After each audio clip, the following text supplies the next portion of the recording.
Russie, vous avez vu ce qu'a dit Medvedev.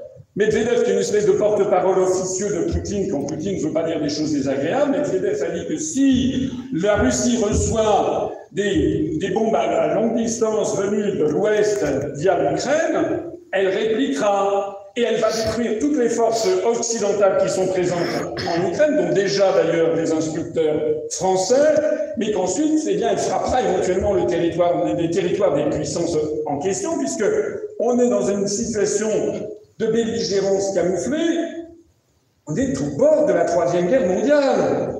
Et d'ailleurs, Medvedev a dit, vous devriez faire attention compte tenu de la concentration des populations en Europe occidentale, ça risque de faire du dégât. Et on fait quoi là? On a Madame Valérie Hayek, c'est ce titan de la pensée qui va sauver la France. Et il est vrai qu'on a un ministre des Affaires étrangères. Depuis que la fonction a été créée, je crois que la fonction a été créée, me semble-t-il, sous François Ier. Et je parle sous l'autorité d'un historien parmi nous. Je crois que la fonction de ministre des Affaires étrangères a été créée plus ou moins sous François Ier. Je crois qu'on n'avait jamais vu ça, en fait.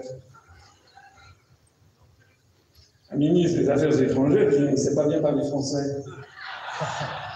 Alors que c'est par excellence le ministère de la parole. Le sens de la langue, la subtilité du mot utilisé plutôt qu'un autre, c'est la quintessence même du métier.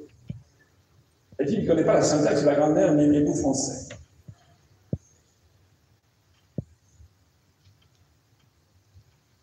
Le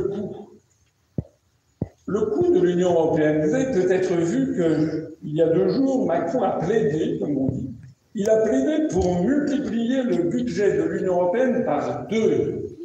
Alors il y a des gens qui disent, ouais, c'est formidable. Vous savez ce que ça veut dire si on double le budget de l'Union européenne par 2? Ça veut dire qu'actuellement, de façon très schématique, les contribuables français versent 30 milliards d'euros à l'Union européenne, on récupère 20.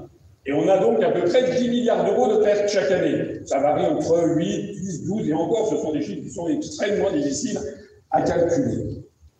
Et si on double le budget, ça voudrait dire qu'au lieu de donner 30, on donnera 60. Au lieu de recevoir 20, on recevra 40. Et ce que l'on donnera, ben, au lieu de donner 10 milliards, on donnera 20 milliards. Voilà le beau calcul de M. Macron. C'est-à-dire que doubler le budget de l'Europe revient exactement à doubler la saignée financière que nous consacrons chaque année à l'Union européenne.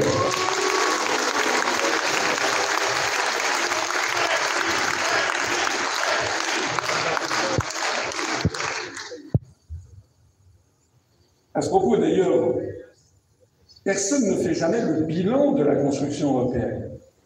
Bilan, ça vient d'un mot de la Renaissance italienne, bilanciare, ça veut dire équilibré. Il y a donc un bilan dans la comptabilité, qui a été aussi inventé d'ailleurs à la Renaissance italienne, par Luca Pacioli, je crois, comptabilité en partie double. Je tombe toujours vers Nicolas. Nicolas a été présenté tout à l'heure, je le signale quand même, c'est qu'il est l'une des rares personnes dans cette salle avec moi, peut-être même la seule, à avoir été présent lors du congrès fondateur de l'UPR le 25 mars 2007.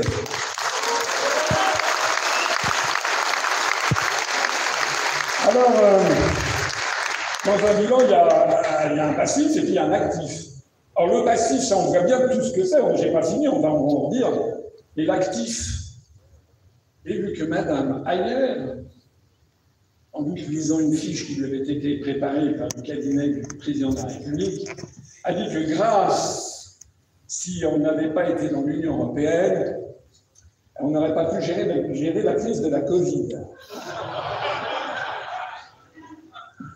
Pardon. C'est incroyable. C'est incroyable. Allez regarder comment ça a été géré en Norvège, en Islande, en Suisse, en Biélorussie, dans l'ensemble des pays du monde. La France a quand même été un des pays où il y a eu le plus de morts par habitant quand même. Et puis je sais que nous avons une présidente de la Commission européenne qui s'occupe beaucoup de la santé des Français, mais enfin c'est quand même elle qui a passé commande, vous le savez, pour 41 milliards d'euros au président de Pfizer en disant « Coco, tu m'en mets pour 41 milliards d'euros. » Voilà. Le tout sans appel d'offres, sans qu'on sache ce qu'il y avait dans les injections, sans que l'on sache quelle était la nature des contrats, notamment le partage des responsabilités.